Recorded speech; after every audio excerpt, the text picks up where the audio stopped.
Well, I want to tell you that sometimes old TP2 doesn't practice what he preaches. I've told y'all several times about winterizing your sprayers and such, and I normally do. And I did on my big sprayer, my big, you can't see it right now, my big 110 gallons PTO sprayer. I definitely winterized it. That pump is, I don't know, several $100. But anyway, did not think to winterize this little one. I really like this. This is an Ironton. It's from Northern Tool, and it's an 8-gallon sprayer, 12 volt. I hook it up to 2 of my batteries under here to give it 12 volts. Got to be careful not to give it more than 12 volts, and there are 36 volts under there, so you got to be careful if you do something like if you're using that instead of just a regular 12 volt battery. Anyway, and I usually use that little orange strap, and I'll strap it down on here and just go along, have big time spraying stuff. Well, I just didn't winterize it like I should, so I started to use it, and I after we had the cold spell, and we only had 1 or 2 little cold spells that I should have been concerned about. After the second cold spell, about 2 months ago, I saw the sprayer, and it was just right in here in front of my golf cart, and I just asked myself, did you winterize that or did you not? And I could not answer my own question. So I came out here the other day, hooked it up. It's got a little switch, like I say, hook it up to the batteries, flip that switch, and you're in business. 12 volts, 50 or 60 psi, nice. I really recommend that thing. Northern Tool. I'll put a link to one below, and if you don't have a Northern Tool close to you, I'll put a link to, if they have something like it on Amazon, I'll put a link to that. But anyway, like it's called an ATV sprayer, I think, and I've had it on my 4-wheeler, but I've also typically I put it on the golf cart. Anyway, came out here to to just get going with it and put some water in it and cranked it up, and it started leaking from this handle. That's dadgummit. And that answered my question. No, I did not winterize it. So I went in there and put some, it's an ATV sealant or something. It was leaking. You can't see it right now, but basically in the 2 cracks, the 2 sides, that you got a round part right here, is leaking from either side of it down in that little crack.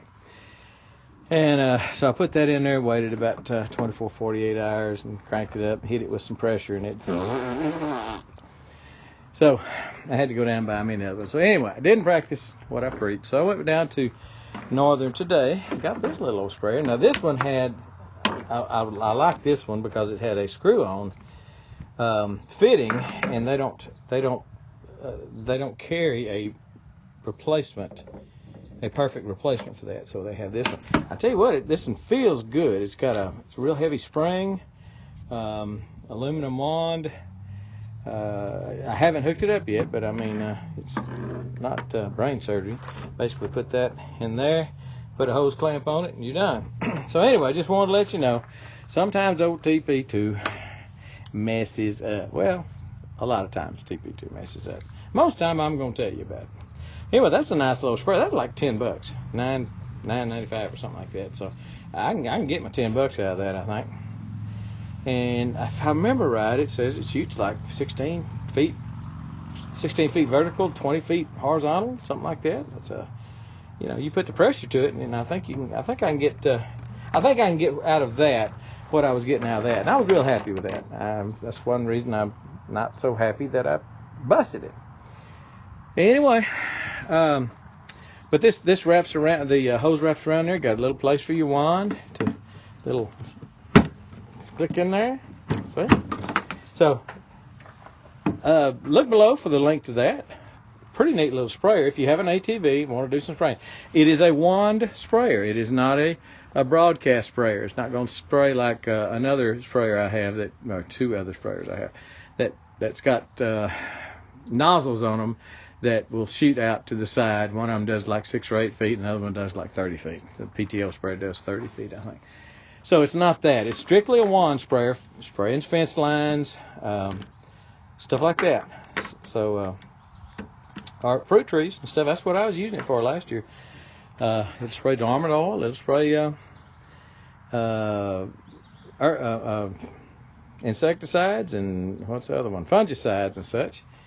So that's what I use this thing on. I filled up about 8 gallons, and 8 gallons was doing all my fruit trees. So I like it. Glad I got it. Not glad I broke it, but I think, like I say, I hadn't hooked it up yet. In fact, I might go ahead and hook it up and just show you. Dadgummit, I think I will. Hang on. Before I put this this new one together, this is what the old one was, and I just took it down there to make sure the hose was the same size. The hose end going in here was the same size as the hose that comes out of here. So it was, and again, I wish I hadn't boogered it up, because I do like the screw on.